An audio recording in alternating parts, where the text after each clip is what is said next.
Hey, welcome back to the show. I'm really happy you're here today. Me too. It feels like a good day to talk about something a little crazy. Yes, and today's topic is definitely a little crazy. I love it though. Okay, so tell everyone what we're talking about today. So today we are asking one big question. What if social media shut down for one whole year? One whole year. No Instagram, no TikTok, no Facebook, nothing. Nothing at all. Everything just gone for 12 months. Okay, I already feel a little nervous just thinking about it. Me too, honestly. And I think that reaction alone tells us something important. Right. Like, why do we feel nervous? It's just an app. Exactly. It's just an app, but it doesn't feel like just an app anymore, does it? No, it really doesn't. Social media is like part of daily life now. It's the first thing many people look at in the morning. Oh, I do that. I wake up and before I even get out of bed, I'm already scrolling. Same. And I always tell myself I won't do it, but then I do it anyway. Every single time. Okay, so let's really think about this. Day one, social media is gone. What happens? Day one would be really strange. I think a lot of people would pick up their phone, open the app, and it just wouldn't be there. And they would probably try again, like maybe it's just a bug. Yes, refresh, refresh, refresh. Still nothing. That would be so confusing at first. I think the first hour would just be people not understanding what's happening. Like, did I get banned? Is it my phone? And then slowly people would realize, oh, it's really gone. For everyone, not just me. That would be a strange moment. Kind of quiet, I think. Yeah, I imagine the world would feel a little quieter at first. Just at first? Well, then I think the panic would start. Oh, the panic, yes. Okay, let's talk about that. Who panics first? I think the first people to really panic would be influencers. Oh, absolutely. Their whole job is social media. Right. Think about someone like, let's say, a person named Mia. She has 2 million followers on Instagram. She posts every single day. That's her job. And suddenly, overnight, that job just disappears. She can't post, she can't reach her audience, she can't work. That's really scary, actually. It's not funny at all when you think about it that way. No, it's a real problem because for millions of people, social media is not just entertainment, it's their income, Their money, their career. everything, and it would be gone just like that. So, what would someone like Mia do in a world with no social media? That's a great question. I think some people would move to other platforms like email newsletters or podcasts. Oh, interesting. Like us. Exactly like us. Podcasts would probably explode in popularity. Because people still want to connect, they still want content. They just have to find a new place to get it. That makes sense. What about YouTube? Would that still be around in this situation? Good question.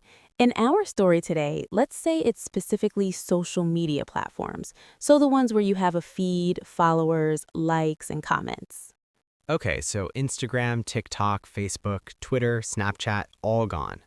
Right. But YouTube, email, websites, podcasts, those are still there. Okay, so content creators would survive, but they would have to completely change how they work. Completely. And honestly, I think it would be really hard at first, but maybe good in the long run. Say more about that. Why good? Well, on social media, everything is about quick attention, short videos, fast content. Swipe, swipe, swipe. Yeah, everything moves so fast. But if you move to something like a podcast or a newsletter, people actually have to sit down and listen or read. They have to slow down. Exactly. And I think that creates deeper connection. Like someone who listens to a 1 hour podcast feels much closer to the host than someone who just watches a 15-second video. Yes, there's more trust, more real relationship. That's actually a beautiful thing.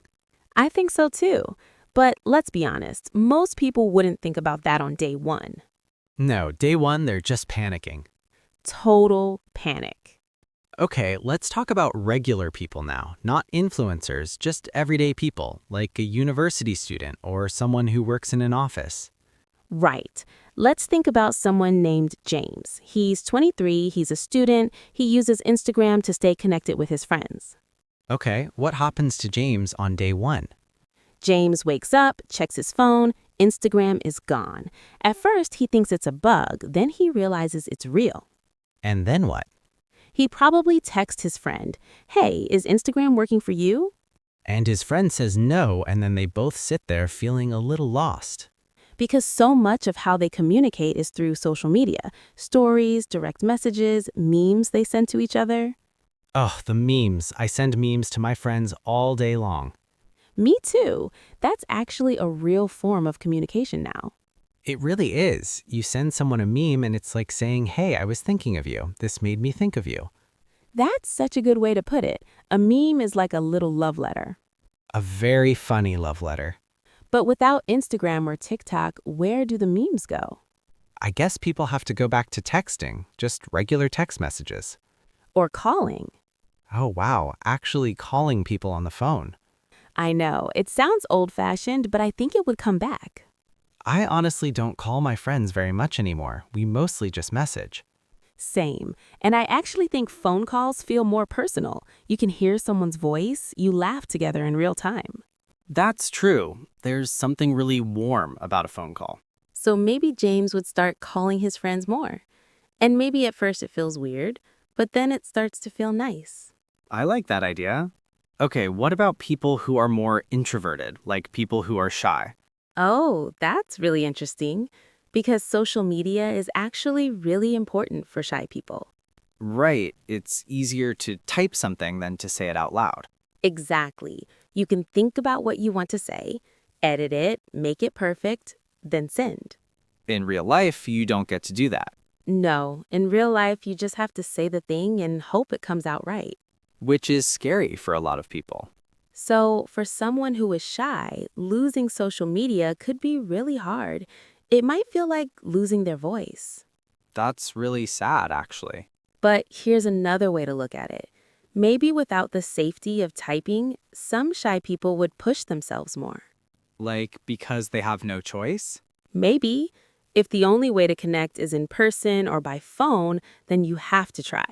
You can't hide behind a screen. That could be really scary, but also really good for growth.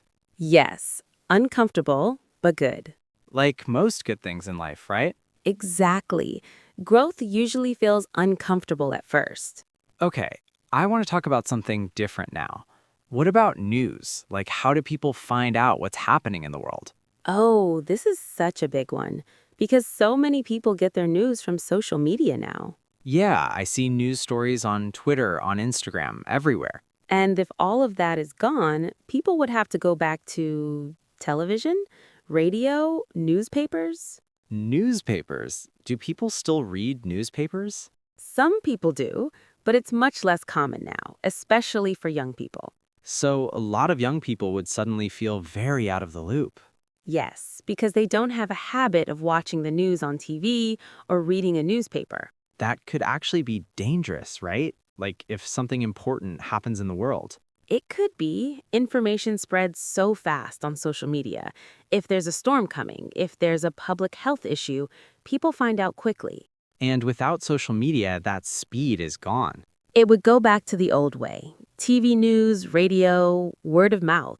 Word of mouth is interesting, like people just telling other people. Yes, talking to neighbors, talking to coworkers. Hey, did you hear about this? That's kind of nice, actually. More human. More human, yes, but also slower and sometimes less accurate. Because when people tell stories, they change a little each time. Right, like the telephone game. By the time information gets from person A to person B to person C, it might be very different from the original. Okay, but wait. Social media also has a lot of false information. That's completely true. Misinformation spreads really fast on social media. Like things that aren't true but look true. Yes, someone makes a fake headline, posts it, and 10,000 people share it before anyone checks if it's real. So maybe without social media, that kind of false information would spread less. Maybe. It's hard to say, but it's an interesting point. The worlds might actually be a little less confused. Possibly, but we might also know less about what's happening far away. Because social media connects us to the whole world. Right. Something happens in a small town in Brazil, and people in Japan can know about it in 5 minutes. That's actually kind of amazing when you say it that way. It really is. Social media has made the world feel very small. And without it, the world would feel bigger again. More distant, less connected. That sounds both peaceful and lonely at the same time. I think that's the perfect way to describe it. Peaceful and lonely, both at once. Okay, let's talk about something I think a lot of people are wondering. What about mental health? Yes, this is such an important part of the conversation. Because there's a lot of talk about how social media is bad for mental health. There is, and there's real research that shows it can be harmful, especially for teenagers. The comparing yourself to others. Yes, you see someone's perfect vacation photos, their perfect body, their perfect relationship, and you start to feel like your life is not enough. Even though those photos are not the full truth. Right. Nobody posts the photo of themselves crying in bed, or failing at something, or having a really hard day. You only see the highlight reel. Exactly. The best moments, the most beautiful moments. And when that's all you see from everyone around you, it can make you feel very bad about yourself. So if social media disappeared, would people feel better? I think for a lot of people, yes, at least eventually. At first, it might be hard, though. Definitely. At first, you might feel anxious, like you're missing something, like you're out of the loop. That feeling has a name, actually. FOMO, fear of missing out. Yes, FOMO is so real. The feeling that everyone else is having fun and you're not invited. And social media makes FOMO so much worse. Because you can literally see what everyone else is doing in real time all day long. Your friend is at a party, your coworker's on vacation, your neighbor just got a new car. And you're sitting at home eating cereal. And suddenly the cereal feels very sad. The cereal was fine before you opened Instagram. It really was. Happy cereal. So without social media, the FOMO might actually fade because you don't know what other people are doing, so you stop comparing. You just live your own life. Which sounds simple, but I think it would feel really freeing after a while. Yeah, like you stop measuring your life against other people's highlight reels. You just measure your life against your own goals, your own happiness. Oh, I love that. Okay, but let's be fair. Social media also has a really positive effect on mental health for some people. Oh, absolutely. Let's not forget that. Like people who feel alone in their real life. Maybe they live in a small town. Maybe they have a very specific interest that no one around them shares. Social media gives them a community. Yes, like imagine someone who loves a very niche hobby. Let's say they love building miniature train sets. Okay, in their small town, maybe nobody else is interested in that. Nobody. They might feel really alone in that passion. But online, there's a whole community. Thousands of people who love the same thing. They share tips, they show each other their work, they become friends. And that community is real, even if it's online. So if social media goes away, those people lose that community. And they might feel very isolated. That's a real loss. It really is. Social media has helped so many people find their people. People who understand them, who share their interests, who make them feel less alone.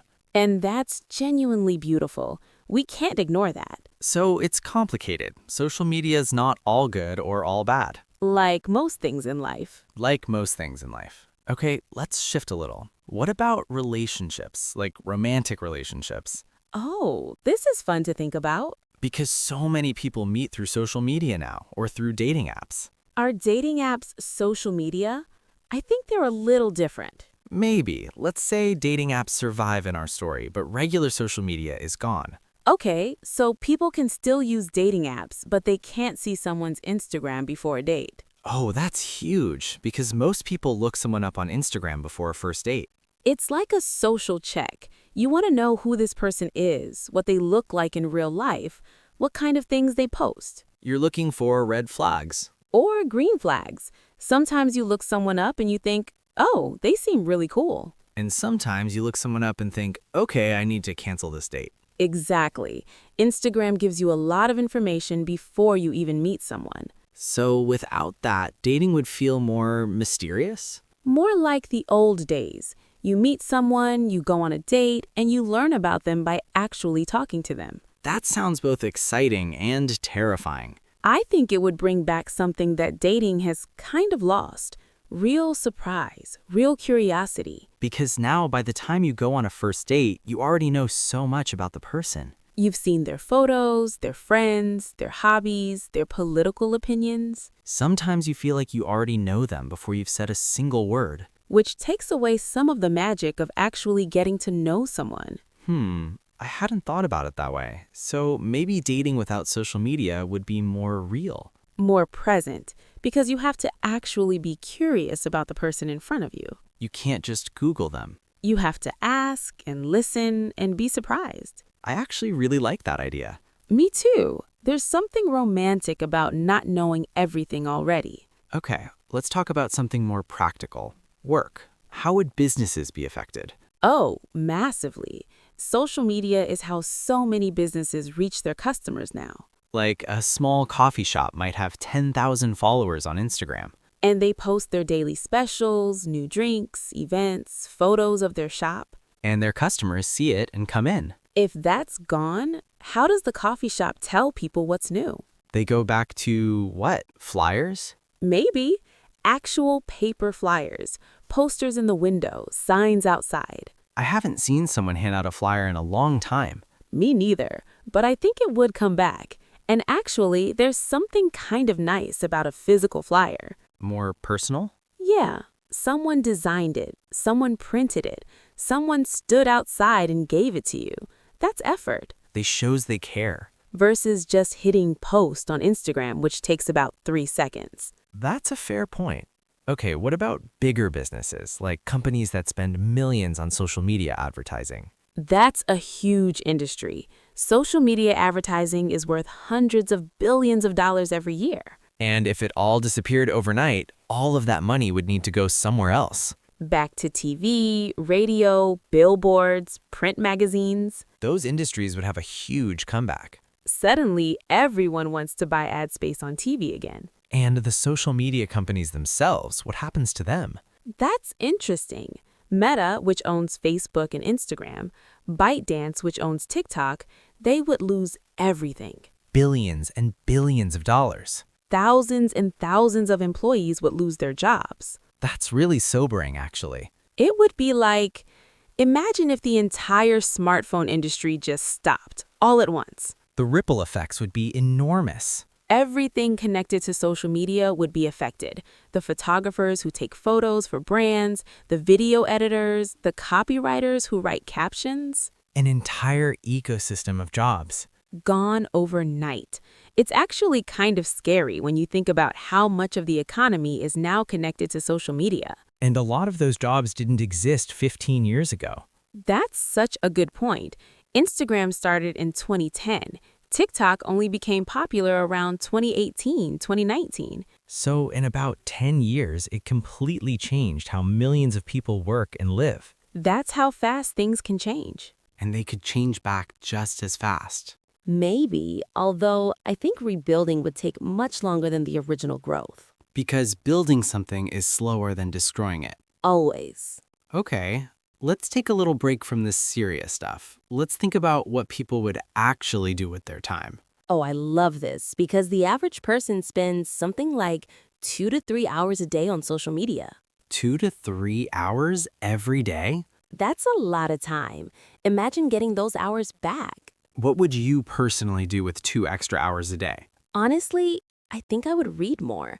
I used to read books all the time, but lately I feel like I never have time. But you do have time. You're just using it on your phone. Exactly. The time is there, I'm just filling it with scrolling instead of reading. I would probably cook more. I love cooking, but I feel like I'm always too tired in the evenings. But maybe you're tired because you spent 3 hours absorbing content instead of relaxing. That's true. Scrolling feels relaxing, but it's actually kind of exhausting. Your brain is constantly processing images, words, videos, emotions. It never gets a real rest. So maybe without social media, people would actually feel less tired. More energy for the things they actually love. I think hobbies would come back in a big way. Like real hobbies, not just consuming content about hobbies. Yes, there's a difference between watching someone else cook on TikTok and actually cooking yourself. Or watching someone else travel and actually going somewhere. Right. Social media sometimes makes us feel like we're experiencing things when we're actually just watching other people experience them. Passive experience versus active experience. And the active experience is so much richer, so much more satisfying. I think I would start painting again. I used to paint when I was younger. Oh, really? What kind of painting? Watercolor. I really loved it, but I stopped somewhere in my 20s, and I'm not sure why. Maybe because other things took over work, phone, social media. Probably, and watercolor feels slow. It takes time. You have to be patient. And patience is something social media has really damaged. Because everything is instant now. You want to watch something, you watch it immediately. You want to know something, you Google it immediately. Your brain gets very used to instant gratification. And then when something takes time, like painting or learning an instrument or growing a garden, it feels frustrating. Because you're used to results right away. So maybe a year without social media would actually help people rediscover patience. I think it would. Slow down, enjoy the process, not just the results. That sounds really healthy. It does. Okay, I want to talk about something that I think would be really surprising. Social activism. Oh, interesting. Say more. So, a lot of social movements have been powered by social media in recent years. Movements around equality, justice, the environment. Right. Like a video goes viral and suddenly millions of people know about an issue they didn't know about before. Social media has been incredibly powerful for spreading awareness. And organizing people. Yes, protests have been organized on social media, fundraisers, petitions. So if social media disappears, what happens to all of that? It would slow down significantly. Organizing becomes much harder without a platform.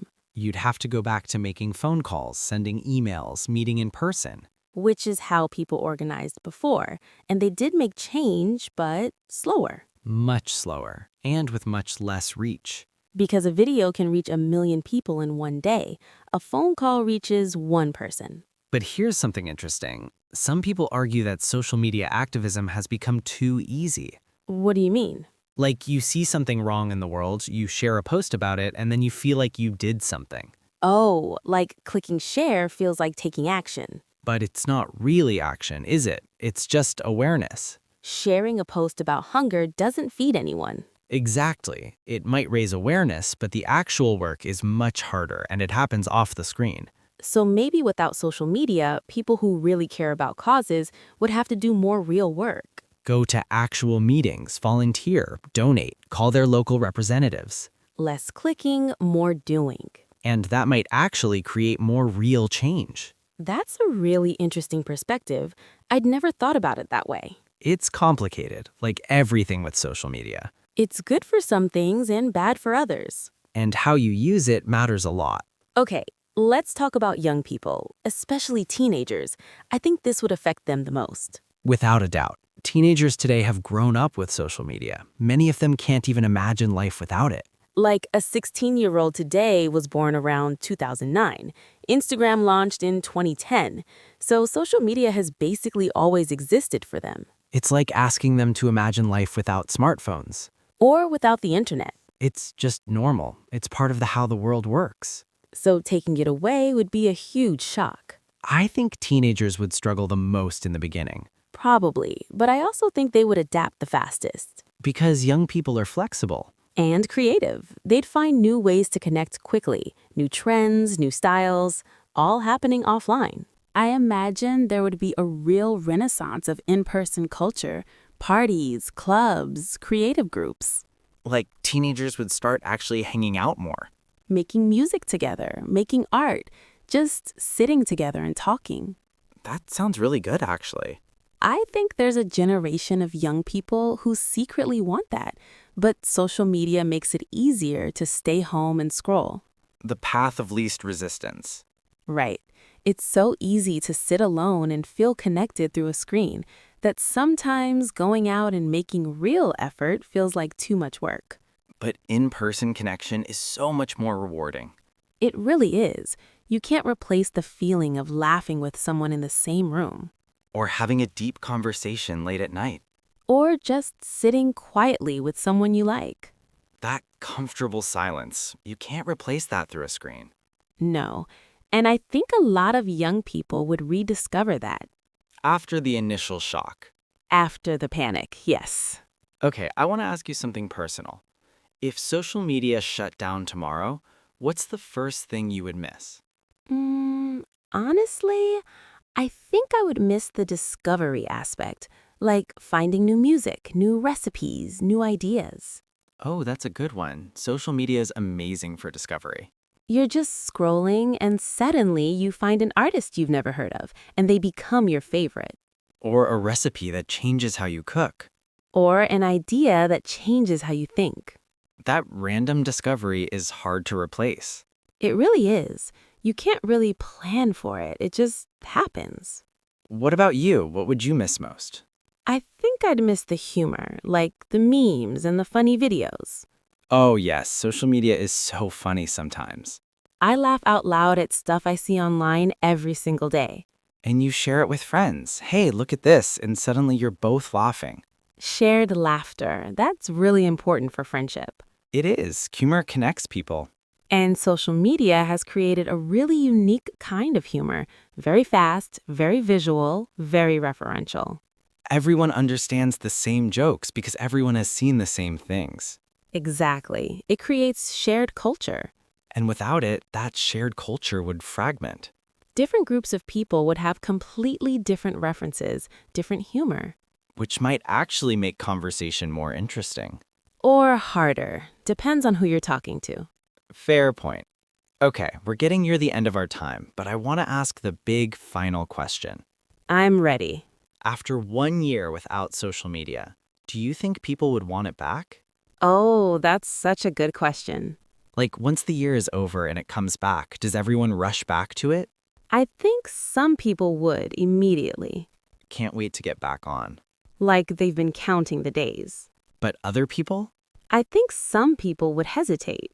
Because they've built a new life, new habits. They've been sleeping better, reading more, seeing friends more often. Feeling less anxious, less compared. And they think, do I really want to go back to how things were? That's a powerful moment. It really is, because it would make people realize that the before and after are both choices. You can choose what role social media plays in your life. Before, many people felt like social media was just there and they had to use it, like it was unavoidable. But the year without it would prove that life exists without it. Good life, happy life, connected life, just different. So when it came back, people might use it differently. More intentionally, more deliberately.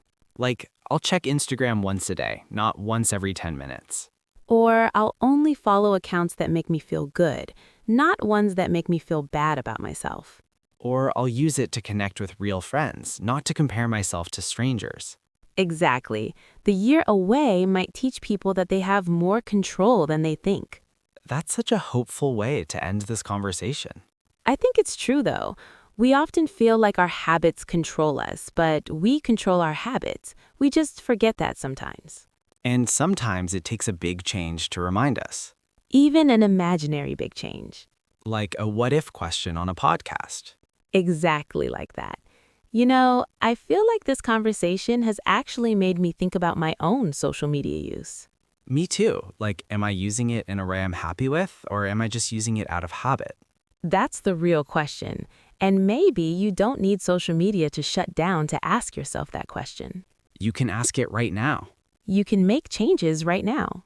without waiting for some imaginary shutdown. Small changes. Put the phone down at dinner. Don't check social media in the first hour of the morning. Delete the apps from your phone for 1 week and see how you feel. Small experiments, small changes. And maybe you'll find that you don't miss it as much as you thought. Or maybe you'll find that you love it and it genuinely adds to your life, Either way, now it's a conscious choice. not just a habit. I love that. Okay, I think that's a perfect note to end on. I think so too. Thank you so much for listening today, everyone. We really hope this was fun to listen to and maybe gave you something to think about. That's all we're trying to do. Make you think a little, make you feel a little, and of course, help your English at the same time. If you enjoyed this episode, share it with a friend who's learning English too, or just a friend you want to have this conversation with. What would you do if social media shut down for a year? Talk about it. Have the conversation in English or any language. The important thing is to talk, to connect, to be curious. Okay, until next time. Take care of yourselves and maybe put the phone down for a little while today. Just to see how it feels. See you next time. Bye, everyone.